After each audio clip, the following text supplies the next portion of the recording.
আল্লাহ রাব্বুল আলামিন বলেন, فَمَن يَعْمَلْ مِثْقَالَ ذَرَّةٍ خَيْرًا يَرَهُ وَمَن يَعْمَلْ مِثْقَالَ ذَرَّةٍ شَرًّا يَرَهُ। রব্বুল আলামিন বলেন, কেউ যদি অনুপরিমাণ ভালো কাজ করে সে সেদিন তা দেখতে পাবে, আবার কেউ যদি অনুপরিমাণ অন্যায় কাজ করে, খারাপ কাজ করে, সেও তা দেখতে পাবে। কোনো কিছু বাদ যাবে না। প্রিয় ভাইরা আমার, আমরা যা কিছু করি না কেন সব কিছু রব্বুল আলামিন রেকর্ড করছেন।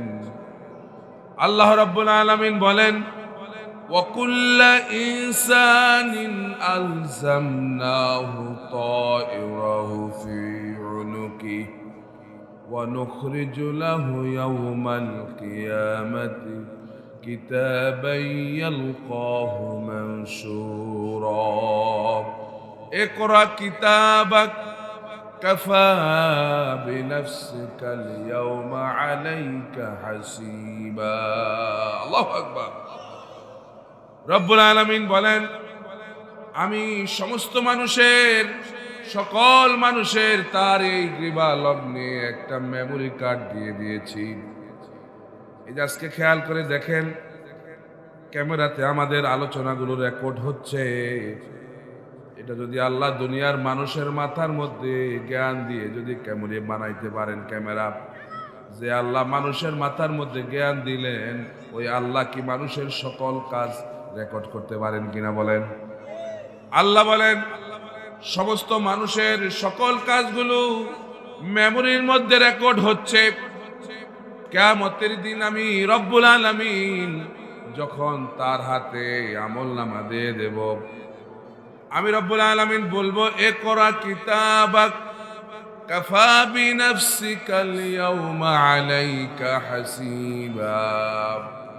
আজকে তুমি তোমার কিতাব পড়ো, আর এই কিতাব পড়ে তুমি কি জান্নাতে যাবা না জাহান্নামে যাবা, এটার জন্য তুমি নিজে যথেষ্ট।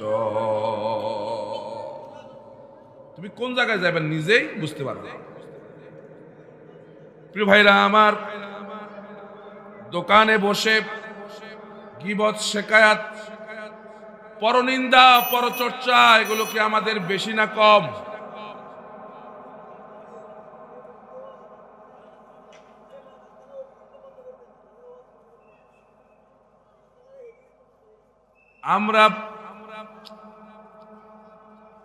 আমরা কথা করেন না, আপনারা স্বেচ্ছাসেবক যারা আছে আপনারা এই কাজটা করেন।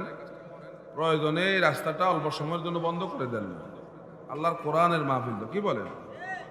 অন্য কোনো বিকল্প পথ থাকলে ওই দিক দিয়ে দিয়ে দেন। প্রিয় ভাইরা আমার, আল্লাহ বলবেন, ইকরা কিতাবাক কাফা বিনাফসিকাল ইয়াউমা আলাইকা হাসিবা।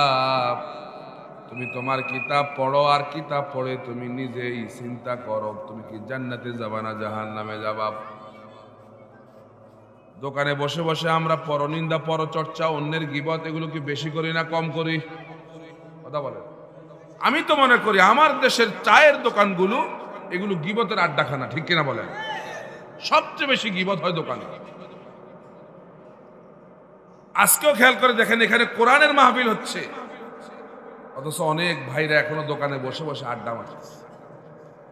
ওনাদের এই আড্ডা আল্লাহর কোরআনের মজলিসের চাইতে ওনাদের কাছে দাম বেশি। কথা বলেন না কেন? কোরআনের মাহফিল হচ্ছে কত বড় সাহস, পাশে বসে বসে আড্ডা দেওয়া, অথচ কোরআনের মাহফিল, কোরআন থেকে কথা শুনছে। কোরআনের কথা কিছুই মনে হয় না তাদের কাছে। এই কথাগুলো কার?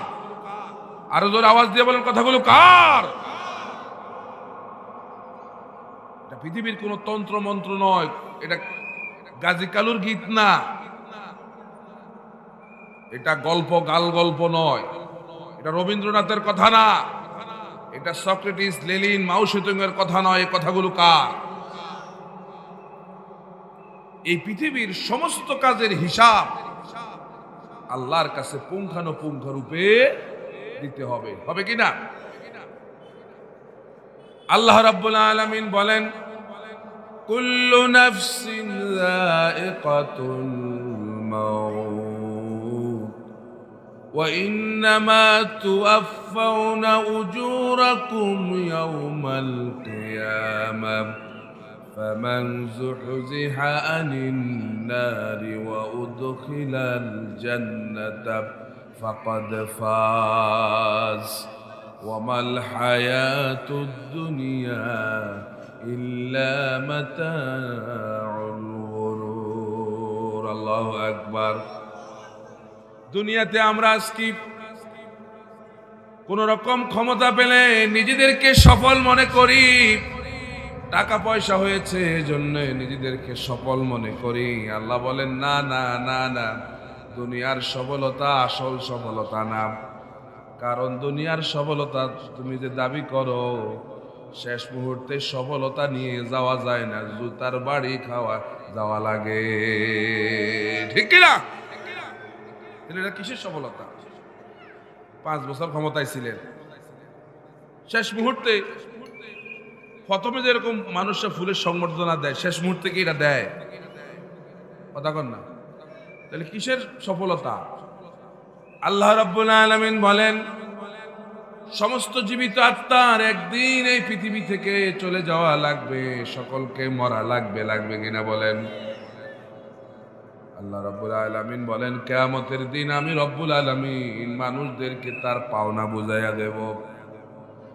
ফামান যুহজিহা আনিন নারি ওয়া উদখিলাল জান্নাহ, যাকে রব্বুল আলামিন জাহান্নাম থেকে মুক্তি দিয়ে জান্নাতের মেহমান বানায়া দেবে, আল্লাহ বলেন ফাকাদ ফাজ, ওই লোকটা সফল হয়ে গেছে। তাহলে আল্লাহ জাহান্নাম থেকে মুক্তি দিলেই সফল, আর নালে কি সফল? এবার আপনারা বলেন, আমরা কি দুনিয়ার সফল হতে চাই না পরকালে সফল হতে চাই? কারণ দুনিয়ার সফলতা বেশি দিন টিকে না, ঠিক কি না? তাই আসুন আজকে আমরা পরকালীন জবাবদিহিতার উপর, আখিরাতের জবাবদিহিতার উপর আজকে আলোচনা শুনবো। আখিরাতের জবাবদিহিতা, পরকালের জবাবদিহিতা, আল্লাহর কাছে কে কি নিয়ে দাঁড়াবেন, এই চিন্তার উদ্রেক যেন আমরা আমাদের ভেতরে যেন তৈরি করতে পারি। চিন্তা তৈরি হইতে হবে আমার মধ্যে। একটু চিন্তা করেন না, আল্লাহর সামনে কি নিয়ে দাঁড়াবো? এই প্রস্তুতি আছে আমার? এক সাহাবী প্রশ্ন করলেন, ইয়া রাসূলুল্লাহ, ইয়া হাবিবাল্লাহ, মাতাস সাআব, কখন কিয়ামত হবে? আল্লাহর নবী বলেন, মা আদাত্তা লাহা। ও সাহাবী, কিয়ামতের প্রশ্ন করতেছো, কিয়ামতের জন্য কি প্রস্তুতি আছে তোমার? সাহাবী বলল, মা আদাত্তু লাহা ইয়া রাসূলুল্লাহ, ওগো আল্লাহর নবী, কিয়ামতের জন্য আমার কোনো প্রস্তুতি নাই, তবে হ্যাঁ, আন্নী উহিব্বুল্লাহ ওয়া রাসূলাহ, আমি আল্লাহ এবং তার রাসূলকে আমার জীবনের চাইতে বেশি ভালোবাসি। রাসূল বলেন, ইন্নাকা মা'a মান আহবাবতা। ও সাহাবী শোনো, তুমি যাকে মহাব্বত করবে, ভালোবাসবে, তার সঙ্গে তোমার হাসর হয়ে যাবে। ভাইরা, এখন পরকালে যে জবাব দিতে হবে আল্লাহর কাছে, এই চিন্তা আমাদের মধ্যে আছে নাই? কাফেররা পরকালকে তারা বিশ্বাস করে না। তারা বলে, দুনিয়ায় আসি, দুনিয়ায় খেয়ে পরে যাব, খাও দাও ফুর্তি করো, দুনিয়া কা মজা লে লো, দুনিয়া তোমারি হ্যায়। এখন সে কাফের মুশরিকদের এই চিন্তা ভাবনা অনেক মুসলমানের মধ্যে চলে আসছে। আল্লাহর কাছে যে জবাব দিতে হবে, এই চিন্তা তাদের মধ্যে। আপনারা বলেন, চোরের মাথার মধ্যে চিন্তাটা আসেনি? ডাকাইতের, জেনা করে, যে আরেকজনের জমি দখল করে, আইল ঠেলে। অবশ্য আপনাদের সোনাপুরে আইল ঠেলা ঠেলি নাই বোধহয়, কি আছে? বহুত আছে।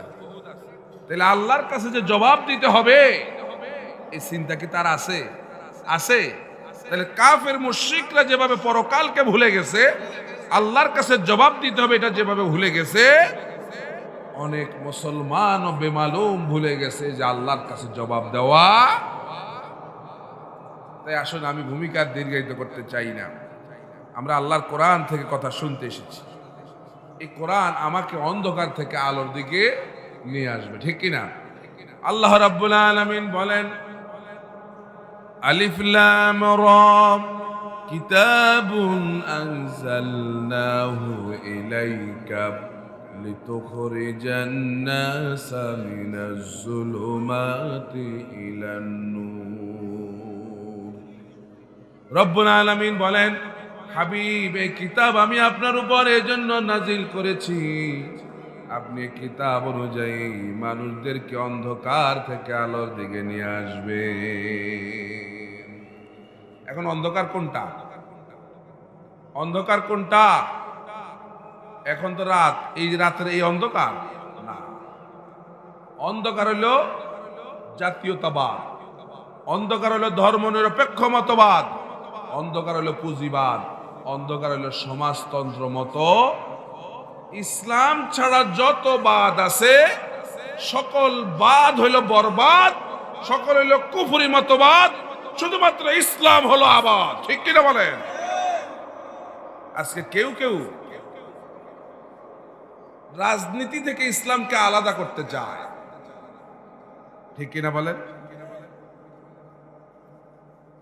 যিনি সবচেয়ে বড় মিস্ত্রি, মিস্ত্রিদের বড় মিস্ত্রিরে কি মিস্ত্রি কয়? রাজমিস্ত্রি। কথা কন না, বলেনি? তাইলে মিস্ত্রিদের বড় মিস্ত্রি যদি রাজমিস্ত্রি বলে, তাইলে সকল নীতির বড় নীতি হচ্ছে ইসলাম, ঠিক কিনা বলেন? রাজনীতি থেকে ইসলামকে আলাদা করতে পারলেই তো বড় বড় বোতল খাওয়া যাবে। কথা বলেন না কেন? রাজনীতি থেকে ইসলামকে আলাদা করতে পারলেই তো টেন্ডারবাজি করা যাবে, সাদাবাজি করা যাবে, ঠিক কিনা বলেন? রাজনীতি থেকে ইসলামকে আলাদা করতে পারলেই তো দেশের টাকা বিদেশে পাচার করা যায়। এই জন্য এক শ্রেণীর অসাধু লোকেরা এখনো ইসলাম থেকে তারা রাজনীতিকে আলাদা করতে চায়, ঠিক কিনা বলেন? নিঃসন্দেহে এটা মূর্খতা ছাড়া আর কিছুই। আল্লাহ রাসূল রাজনীতি করেন নাই, কথা বলেন। আল্লাহ রাসূল রাজনীতি করেন নাই। আল্লাহ রাসূল রাজনীতি না করলে মদিনায় ইসলাম প্রতিষ্ঠিত হইতো? কথা বলেন, মদিনায় ইসলাম প্রতিষ্ঠিত হইতো? মদিনায় রাসূল একদিন দুই দিন না 10 বছর আল্লাহর কোরআন দিয়ে দেশ চালাইছেন। সেই দেশ আবার কোত্থেকে এসে রাজনীতি ছাড়া দেশ হয় কেমনে? কথা বলেন না কেন? এই জন্য এই সমস্ত হাবিজাবি কথা এদেশের মানুষদেরকে আর খাওয়ানো যাবে? আল্লাহ আমাদেরকে বুঝার তৌফিক দান করে, বলি আমিন। আল্লাহ রাব্বুল আলামিন আরো বলেন, ফামান তাবিআ হুদায়া ফালা খাউফুন আলাইহিম ওয়ালা হুম ইয়াহজানুন। রব্বুল আলামিন বলেন, কেউ যদি হিদায়াত নিতে চায়, কেউ যদি পথ পেতে চায়, যে লোকটা এই কোরআনের পক্ষে আসবে, কোরআনের সঙ্গে আসবে, ফালা খাউফুন আলাইহিম ওয়ালা হুম ইয়াহজানুন। দুনিয়ায় তার কোনো চিন্তা নাই, দুনিয়ায় তার কোনো ভয় নাই, আর পরকালে তারও কোনো চিন্তাও নাই। এই কোরআন আমাকে দুনিয়াতেও মুক্তি দিবে, আখিরাতেও মুক্তি দিবে। তাই আসুন, আর ভূমিকা দীর্ঘায়িত করতে চাই না, আমরা সরাসরি কোরআন থেকে কথা বলা শুরু করি। সকলে শয়তানের ওয়াসওয়াসা থেকে পানাহ চেয়ে, আল্লাহর কাছে পানাহ চেয়ে আমরা শুরু করি। সকলে পড়ে, আউযু বিল্লাহি মিনাশ শাইতানির রাজীম, বিসমিল্লাহির রাহমানির রাহিম, আম্মা ইয়াতাসাআলুন আনিন নাবাইল আযীম আল্লাযী হুম ফীহি মুখতালিফুন কাল্লা সায়া'লামুন সুম্মা কাল্লা সায়া'লামুন। সাদাকাল্লাহুল আযীম। সূরাতুন নাবা কোরআনুল কারীমের ৭৮ নম্বর সূরা। এই সূরায় আল্লাহ সুবহানাহু ওয়া তাআলা আয়াত দিয়েছেন ৪০টি। বিপুল সংখ্যক মুফাসসিরিন কেরাম এই সূরাটিকে মাক্কি সূরা হিসেবে গণনা করেছেন। আমরা আজকে যে সূরা থেকে কথা শুনবো সেই সূরার নাম সূরাতুন নাবা। নাবা শব্দের অর্থ হচ্ছে মহাসংবাদ। সে মহাসংবাদটা কি? মহাসংবাদ হলো পরকাল। মহাসংবাদ কি? আরো জোরে বলেন, মহাসংবাদ হলো কি? পরকাল। এখন পরকাল কাকে বলে? আমার আর আপনার, আমরা সবাই একটা জগতের মধ্যে ছিলাম একটা সময়ে, ওটাকে রুহের জগৎ বলা হয়, আলমে আরওয়াহ বলা হয়, রুহের জগৎ। সেই রুহের জগৎ থেকে আমরা দুনিয়ায় আসছি, এটাকে দুনিয়ার জগৎ বলা হয়। এই দুনিয়ার জগৎ থেকে আমরা যেদিন চলে যাব, ওই দিন থেকে আমার পরকাল শুরু হয়ে যাবে। কথা বুঝা আসছে কিনা? ওই দিন থেকে যতদিন আল্লাহর কাছে থাকবো, যতদিন কবরে থাকবো, সেখান থেকে কিয়ামত হবে, হাশর হবে, জান্নাত জাহান্নাম হবে, এই সকল কিছুকেই পরকাল বলা হয়। কথা বুঝা আসছে কিনা? এখন দেখুন আল্লাহ কি বলছেন। আল্লাহ বলছেন আম্মা ইয়াতাসাআলুন, তারা কি সব ব্যাপারে জিজ্ঞাসাবাদ করছে, একজন আরেকজনকে জিজ্ঞাসা করছে। ইয়াতাসাআলুন অর্থ হচ্ছে একজন আরেকজনকে প্রশ্ন করা, জিজ্ঞাসা করা। আনিন নাবাইল আযীম, সেই মহা সংবাদের ব্যাপারে কি তারা প্রশ্ন করছে? আল্লাযী হুম ফীহি মুখতালিফুন, যে ব্যাপারে তারা নিজেরাই মত পার্থক্যে ভুগছে। কেউ কেউ বলছে যে পরকাল হবে, আবার কেউ কেউ পরকাল কিসের আবার পরকাল। আল্লাহ বলেন কাল্লা সায়া'লামুন, কখনো নয়, তারা অচিরেই জানতে পারবে। সুম্মা কাল্লা সায়া'লামুন, পুনরায় বলছি কখনো নয়, অচিরেই তারা তা জানতে। এ হলো আমার তেলাওয়াতকৃত আয়াতের সরল তর্জমা। তাহলে এই সূরার প্রথমে আল্লাহ রাব্বুল আলামিন পরকালের ব্যাপারে আমাদেরকে ইঙ্গিত করেছেন। এই সূরার মাহাত্ম্য হচ্ছে, নবী করিম সাল্লাল্লাহু আলাইহি সাল্লাম বলেছেন, শুনতেছেন আপনারা? নবী করিম সাল্লাল্লাহু আলাইহি সাল্লাম বলেছেন, কেউ যদি জীবিত থাকাকালীন পরকাল দেখতে চায়, চাননি আপনারা? পরকাল তো আপনারা কেউ দেখেন নাই। জান্নাত জাহান্নাম দেখছেন? আযাব কেমন হবে দেখছেন? কারণ আমাদের কোনো মরা আত্মীয় স্বজন বাপদাদারা মরে গিয়ে আবার ফিরে এসে আমাদেরকে পরকালের ব্যাপারে কাউরে বলছে? তাহলে আমরা কেউ জানি না। তবে মাঝে মধ্যে এরকম মুরব্বীরা আবার ফিরে আসে, কথা কথা আসে না? ও ভোটের সময় নাকি বলে ফিরে আসে, আসেনি। ওই যে পত্রিকায় দেখলাম বুড়ি একটা এরকম ভোট কেন্দ্রের এক পাশে গিয়ে কাঁদতেছে। কেন কাঁদে?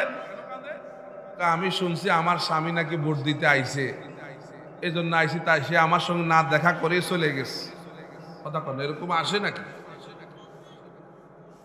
বানায় নিছে আর কি। এখন এরকম কি আমাদের কোন মরা আত্মীয় স্বজন ফিরে এসে আমাদেরকে পরকালের ব্যাপারে কিছু বলছে? এই জন্যে নবী করিম সাল্লাল্লাহু আলাইহি সাল্লাম বলেন, কেউ যদি জীবিত থাকাকালীন পরকাল যদি দেখতে চায়, সেজন্য সূরাতুন নাবা, সূরাতুন নাজিআত, সেজন্য এই সূরাগুলো পড়ে এবং ব্যাখ্যা বিশ্লেষণ পড়লেই মনে হবে যেন পরকাল তার চোখের সামনে ভাসতেছে। আল্লাহু আকবার বলেন। এখন পরকালটা কি জিনিস, যেটা কাফেররা বিশ্বাস করে না।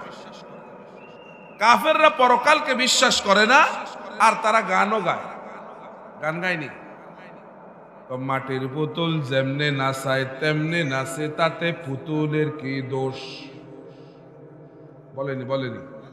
মাটির পুতুল যেমনে নাচায় তেমনে নাচে, তাতে পুতুলের কি দোষ? আপনারা কি গান বিশ্বাস করেননি? এদের কথা হইল যে আমরা মাটি, আমাদেরকে যেমনে নাচায় আমরা তেমনি নাচি, আমগো দোষ কি? এবারের এই লোকগুলা যখন মরে তখন ফেরেশতাও গান গায়, গায়নি। ওই যে দোপা যেভাবে কাপড় আশ্রয় দেখছেন আপনারা, যারা কাপড় ধোয় লন্ড্রিরা কাপড় দেখছেন কাপড়টা কেমন আশ্রয়। এবার ফেরেশতাও গান গায়, এই লোকটার পা ধরিয়া যেমনে আশ্রয় তেমনে আশ্রয়, তাতে ফেরেশতার কি দোষ? কথা কথা এজন্যে পরকাল একটা আছে। আমাকে আপনাকে এই দুনিয়ার সমস্ত কাজের হিসাব আল্লাহর কাছে সেদিন দেওয়া লাগবে, ঠিক কিনা বলেন? কেউ যদি বলছিলাম অনুপরিমাণ একটা ভালো কাজ করে সে দেখবে, অনুপরিমাণ অন্যায় কাজ করলেও সেটা। আমাদের অনেক যুবক ভাইরা আছে এমন,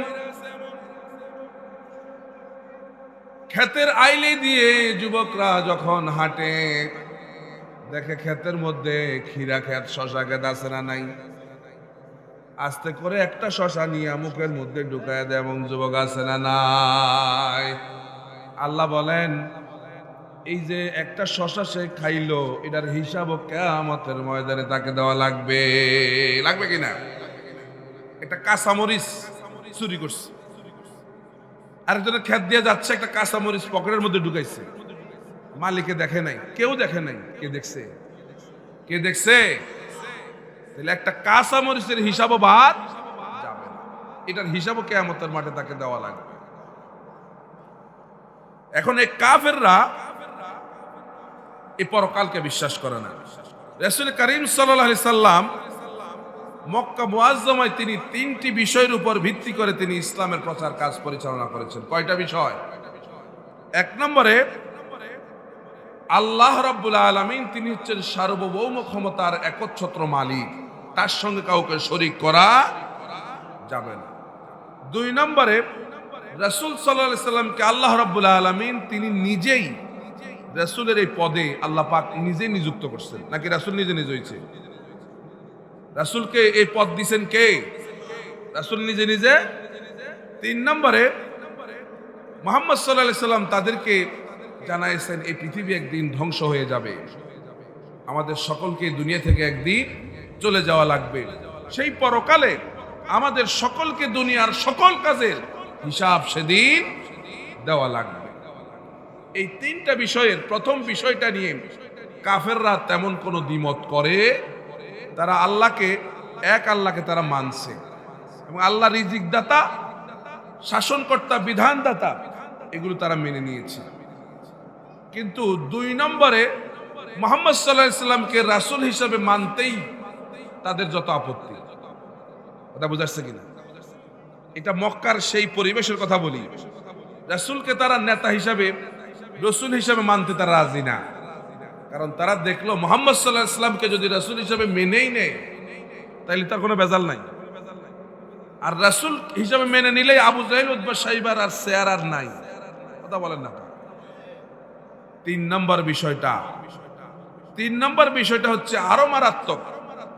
তারা তিন নম্বর যে বিষয়টা সেটা হচ্ছে পরকাল। এই পরকালের ব্যাপারে তারা রাসূলকে বলতে, একদিন আস ইবনে ওয়াইল কবর থেকে একটা হাড়, কবরস্থানে মাঝে মধ্যে হাড় পাওয়া যায় না, মানুষের হাড়, একটা হাড় এনে রাসূলের সামনে এবার এভাবে হাড়টা ধইরা এরকম টস করে ভেঙে এরকম করে পাউডার করে এর বুড়াই দিচ্ছে। রাসূলকে বলতেছে, মুহাম্মদ সাল্লাল্লাহু আলাইহি সাল্লাম তুমি বলো আমাদেরকে নাকি আল্লাহ আবার পুনরুত্থিত করবে, আমাদেরকে নাকি আল্লাহ আবার জিন্দা করবে? কেমনে সম্ভব? এই যে হাড়টা আমাদের হাড়, দেখো আমাদের পুরো পুরুষদের হাড়, এটা পাউডার হয়ে গেছে, এটা আবার কেমনে জীবিত করবে? আল্লাহ পারেনি, আল্লাহ পারবেনি। প্রিয় ভাইরা আমার, তারা বলতো অকালু মা হিয়া ইল্লা হায়াতুনা দুনিয়া নামুতু ওয়া নাহইয়া ওয়া মা ইহলিকুনা ইল্লা আদ-দাহর ওয়া মা ইহলিকুনা ইল্লা আদ-দাহর। তারা বলতো এই দুনিয়ায় আমরা বেঁচে আছি, এই দুনিয়ায় আমরা মরে যাব, আর শুধুমাত্র কালে আমাদেরকে ধ্বংস করে দেয়। কাল অর্থাৎ আমাদের এই বংশ পরম্পরার সময় যখন শেষ হয়ে যাবে, কাল যখন সময় যখন আসবে, এই কালে আমাদেরকে শেষ করে দেয়।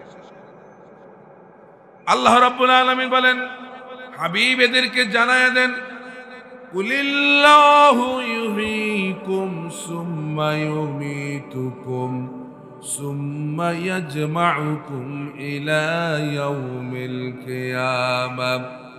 আল্লাহ রাব্বুল আলামিন বলেন, হাবিব এদেরকে জানায় দেন, তিনি সেই আল্লাহ যিনি তোমাদেরকে জীবন দেন, আবার তিনি তোমাকে মৃত্যু দেবেন, আবার তিনি সেই আল্লাহ যিনি তোমাদেরকে কিয়ামতের দিন আবার একত্রিত করবেন। লা রাইবা ফীহি ওয়ালাকিন্না আকসারান নাসি লা ইয়ালামুন। আল্লাহ যে কিয়ামতের দিন আমাদেরকে একত্রিত করবেন এর মধ্যে কোনো সন্দেহ, কিন্তু অধিকাংশ মানুষ এটা বুঝতে চায়। এবার তারা বলে, ওয়ায়াকুলুল ইনসানু আইযা মা মিতু লাসাউফা উখরাজু হাইয়্যা। এবার তারা বলে, আমাদের যদি মৃত্যুই হয়ে যায় তাহলে কিভাবে আমাদেরকে আবার জীবিত উত্থিত করা হবে? আল্লাহ বলেন, আওয়ালা ইয়াযকুরুল ইনসানু আন্না খালাকনাহু মিন ক্বাবলু ওয়া লাম ইয়াকু শাইআ। আল্লাহ রাব্বুল আলামিন বলেন, মানুষ কি ভুলে গেছে নাকি আমি যে প্রথম তাকে সৃষ্টি করেছি, দ্বিতীয়বারও তাকে সৃষ্টি করা আমার জন্য এটা ব্যাপার না। যে আল্লাহ প্রথমবার সৃষ্টি করতে পেরেছেন, এই আল্লাহ দ্বিতীয়বারও আমাকে জিন্দা করতে পারবে, ঠিক কিনা? এবার আল্লাহ আমার দুর্বল সময়ের দিকে আল্লাহ পাক ইঙ্গিত করেন। রব্বুল আলামিন বলেন, হাল আতা আলাল ইনসানি হিনুম মিনাদ দাহরি লাম ইয়াকুন শাইয়্যাম মাযকুরা। তোমাদের কি এমন একটা সময় কি তোমাদের জীবনে আসে নাই যখন উল্লেখ করার মতো তুমি কিছুই ছিলে না, তোমার কোনো নাম ছিল না, তোমার কোনো পরিচয় ছিল না? এমন একটা সময় কি আমাদের জীবনে কি এসেছিল নাকি আসে নাই? আমরা যখন মায়ের গর্ভে ছিলাম, বাবার সবেগে নির্গত এক ফোঁটা নাপাক পানি, যেটাকে শুক্রাণু বলা হয়, আর মায়ের ডিম্বাণু, এই দুইটা মিলে যখন জমাট রক্ত বেঁধে গেছে, এই জমাট রক্ত থেকে রব্বুল আলামিন বলেন, আমি গোশত বানালাম, আমি কষি কষি হাড় দিয়ে, ছাউনি দিয়া, গোশত দিয়া, এভাবে ছাউনি দিয়ে একটি স্ট্রাকচার আমি আল্লাহ রব্বুল আলামিন তৈরি করলাম। এরপরে 4 মাস যখন পার হয়ে গেছে, ফেরেশতা পাঠাইয়া দিলাম। ফেরেশতা গিয়ে আমি আল্লাহকে প্রশ্ন করেছে, এটাকে ছেলে বানাবো না মেয়ে বানাবো? আল্লাহ আমি বলে দিয়েছি, এটাকে ছেলে বানাও, এটাকে মেয়ে বানাও। তাইলে ছেলে মেয়ে হওয়া এটা সম্পূর্ণ কার নির্দেশনা? আর আপনি শেফালির মারে গিয়ে এমন হুইডান কথা বলেন, মারেন না? শেফালির মারে মেয়ে হইল কেন? কথা বলেন না কেন? তাইলে ছেলে হওয়া মেয়ে হওয়া এটা সম্পূর্ণ নির্দেশনা কার? তাহলে শেফালির মারে আর মারবেন নি? কে কে মারবেন না? হাত উঠান। আর বুড়া এতটা কিন্তু বুড়ার কি আর খবর আছে না দুনিয়াতে?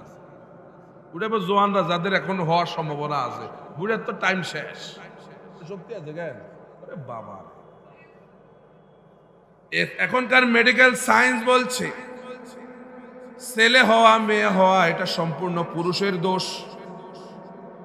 ছেলে হওয়া মেয়ে হওয়া কার দোষ? পুরুষের দোষ। কারণ পুরুষ আর স্বামী স্ত্রী যখন তারা দুজন একসাথে মিলিত হয়, সেখানে যদি স্বামী যদি আগে শেষ হয়ে যায়, কথা বুঝেন, তাইলে সেখানে ছেলে হবে। আর স্ত্রী যদি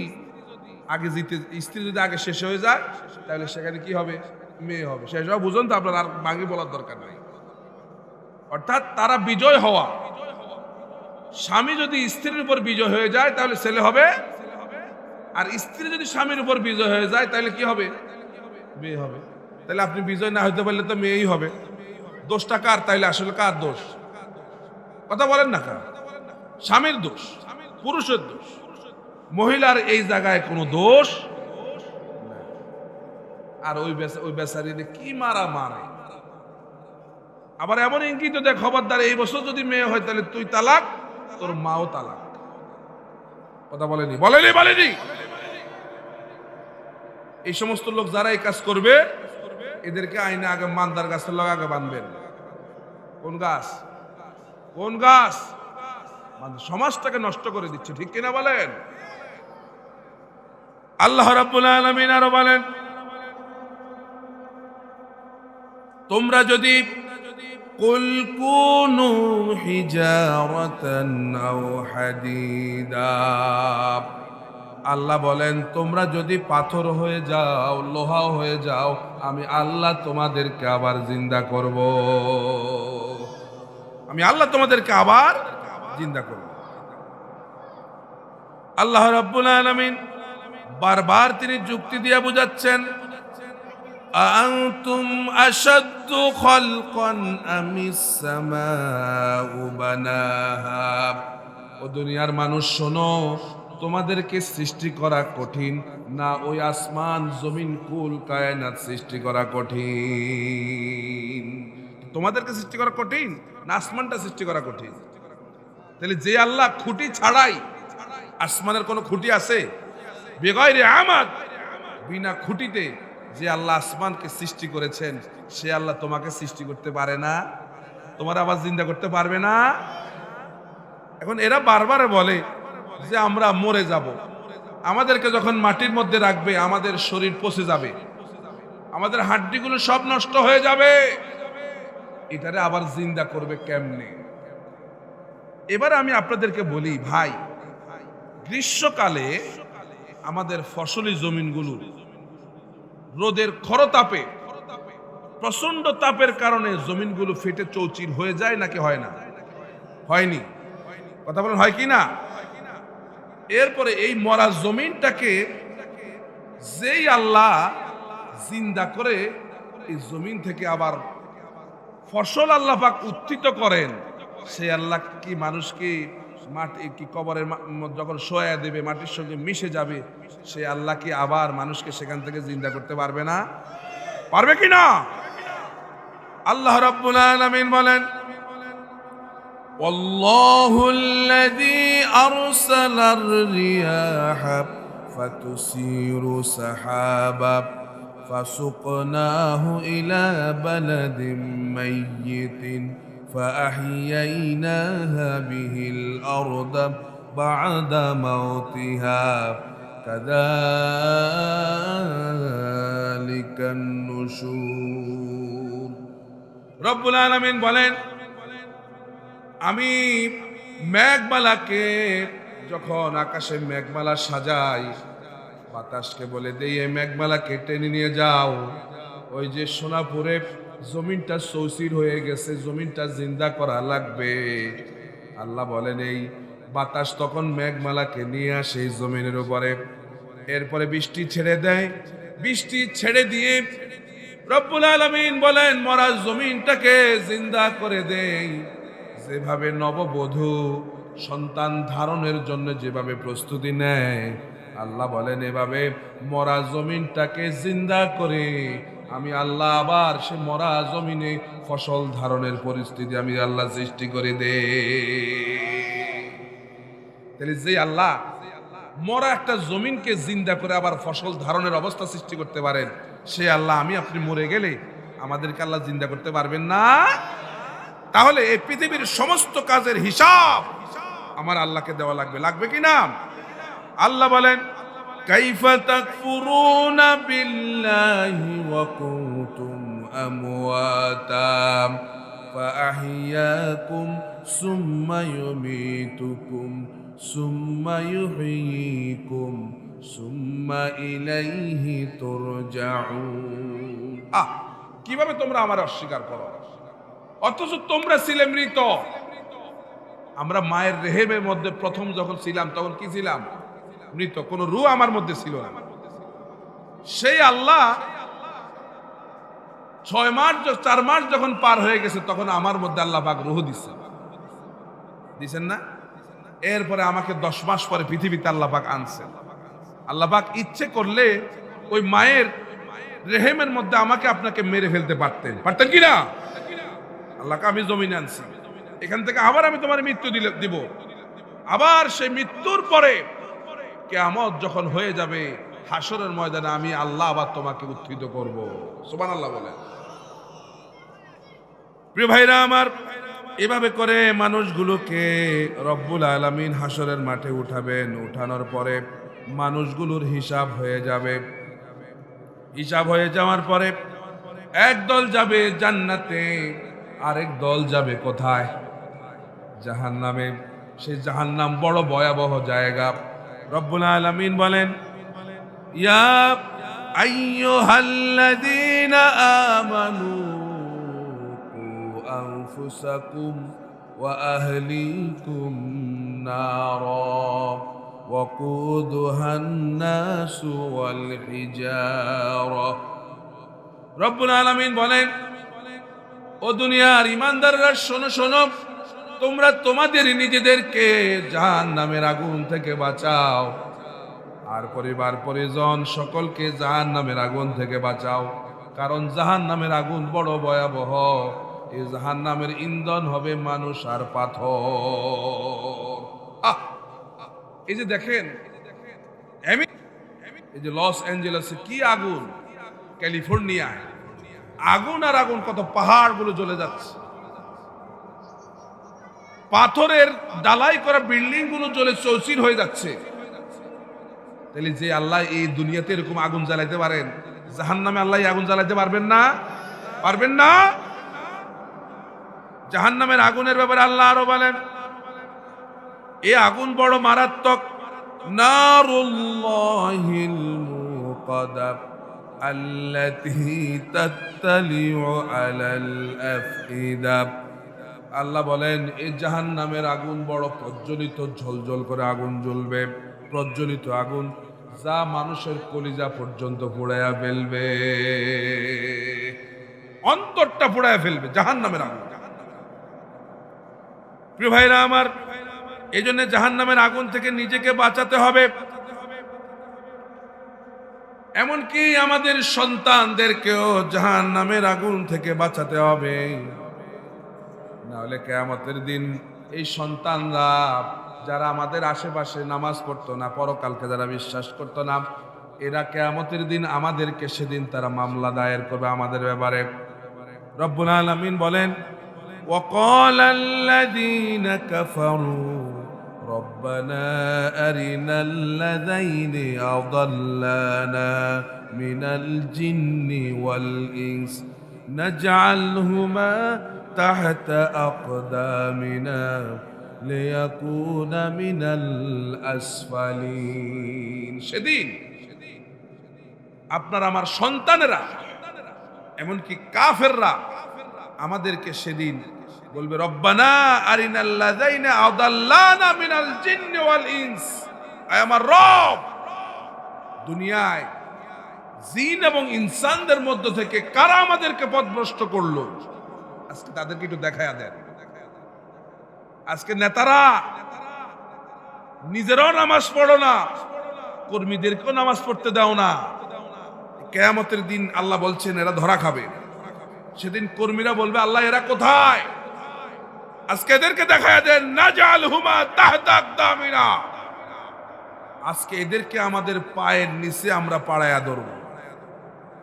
আজকে এদেরকে পায়ের নিচে পাড়ায় ধরবো। কেন? তারা আমাদেরকে পথভ্রষ্ট করবে। এটা বুঝতেছেন? সে জাহান্নাম থেকে আমাদের সকলকে বাঁচা লাগবে। প্রিয় ভাইরা আমার, জাহান্নাম আমাদেরকে পুড়ে একেবারে সারখার করে দেবে। আল্লাহ বলেন, কুল্লামা নাদিজাত জুলুদুহুম বাদদালনাহুম জুলুদা গায়রাহা লিয়াযুকুল আযাব ইন্নাল্লাহা কানা আজিজান হাকীমা।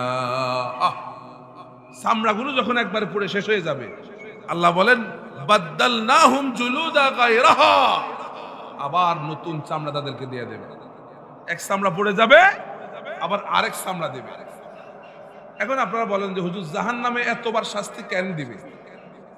কারণ খেয়াল করেন, দুনিয়ায় কেউ যদি 1000 মানুষ মারে, কয় হাজার মানুষ এরকম জালিম পৃথিবীতে আছে না? আছে কি না? হাজার হাজার মানুষ হত্যা করছে, এরকম জালিম আছে না নাই? এখন সেই জালিমকে যদি আপনি আয়নায় একবার ফাঁসি দেন, তাহলে আপনি একটা হত্যার বিচার করলেন। কিন্তু সেই যে 1999 অর্থাৎ 2000 একজনের ফাঁসি না দিলেন, আর 1999 জনের শাস্তি কে দেবে? সেটা ওই জাহান্নামে হবে। সেটা কোথায় হবে? এজন্য জাহান্নাম। আপনি অপরাধ করছেন হাজার হাজার, বিচার হয়েছে একবার, তাহলে এটাকে হইল? এজন্য আপনাকে কঠিন শাস্তি দেওয়ার জন্য জাহান্নাম রেডি আছে, বারবার চামড়া পাল্টায় পাল্টায় শাস্তি দিবে। জাহান্নামের খাবারের জন্য আল্লাহর কাছে বলবো, আল্লাহ খাবার দাও, আমরা তো শেষ হয়ে গেলাম, এবার আমাদেরকে আল্লাহ খাবার দাও। আল্লাহ বলেন, তুসকা মিন আইনিন আনিয়া লাইসা লাহুম তাআমুন ইল্লা মিন দরিব। সেদিন রব্বুল আলামিন তাদেরকে ফুটন্ত পানি খেতে দিবেন, ফুটন্ত পানি, ফুটন্ত ঝর্ণার জাহান্নামের আগুন দিয়ে গরম করা পানি খেতে দিবেন। এমন পানি যে পানি মুখ দিয়ে দেওয়ার সঙ্গে সঙ্গে পেটের ভিতরের নাড়ি বুড়িগুলো সব পেছনের দরজা দিয়ে বের হয়ে যাবে। শুধু তাই না, লাইসা লাহুম তাআমুন ইল্লা মিন দরিব, এদের জন্য কোনো খাবার থাকবে না, হ্যাঁ থাকবে কাঁটাযুক্ত ঘাস। গুজি কাটা চিনেন আপনারা? গুজি কাটা, এই গুজি কাটা সেদিন খাইতে দিব আল্লাহ, খাওয়া যাবে? এই জন্য ভাইরা আল্লাহর কাছে জাহান্নাম থেকে বাঁচার জন্য চেষ্টা করেন। এরপরে জান্নাতের দুই একটা কথা না বললে সবাই এখন ভয় পেয়ে গেছেন, জান্নাতের একটা কথা বলি। আবার কিছু সংখ্যক লোকদেরকে আল্লাহ রাব্বুল আলামিন জান্নাত দিবেন। সেখানে আল্লাহ বলছেন, লাহুম ফিহা মা ইয়াশাউনা খালিদিন, সেখানে তারা চিরকাল যা চাইবে তা পেয়ে যাবে। সেখানে রব্বুল আলামিন এক একজন জান্নাতীকে 70 জন করে হুর দেওয়া হবে, সুবহানাল্লাহ বলেন। আর তার স্ত্রী যদি জান্নাতে যায়, আপনার স্ত্রী যদি জান্নাতে যায়, সেদিন আপনার স্ত্রী দুনিয়ার এরকম সৌন্দর্য তার থাকবে না। ধরেন দুনিয়াতে বিয়ের সময় কালো একটা বিয়ে করছে, এখন এই কালোটা যদি সেখানে 70টা হুরের সর্দারিনী হয়, মানবো কেউ? আল্লাহ রাব্বুল আলামিন সেদিন ওই সমস্ত হুরগুলো থেকে আপনার দুনিয়ার স্ত্রী যদি জান্নাতি হয়, তাকে বেশি সৌন্দর্যমণ্ডিত আল্লাহ ভাগ করে দেবেন, সুবহানাল্লাহ। এরপরে হুরেরা আপনার চতুর্পাশে দিয়ে থাকবে, সেখানে আপনার জন্য অনেক নেয়ামত রয়েছে। আল্লাহ রাব্বুল আলামিন সেদিন আপনার জন্য এমন নেয়ামত রাখবেন, মাজিদ নামক মাঠ আল্লাহ পাক প্রস্তুত করবেন, আল্লাহ তার বান্দাদের সঙ্গে দেখা দেবেন, সুবহানাল্লাহ বলেন। দুনিয়াতে তো আমরা আল্লাহরে দেখি নাই, কথা বলেন দেখছিনি? একদিন রাসূল সাহাবা কেরামদেরকে নিয়ে হাঁটতেছেন, পূর্ণিমার চাঁদ ঝলঝল করছে, রাসূল বলছেন, ইন্নাকুম সাতারাউনা রাব্বাকুম কামা তারাউনা হাযাল কমার। ও সাহাবীরা শোনো, আজকের পূর্ণিমার চাঁদ দেখতে কি তোমাদের কোনো কষ্ট হয়? কয় না, কষ্ট হয় না। কিয়ামতের দিন এই চাঁদ দেখতে যেমন কষ্ট হচ্ছে না, আল্লাহ রাব্বুল আলামিনকে দেখতেও তোমাদের সেদিন কোনো কষ্ট হবে।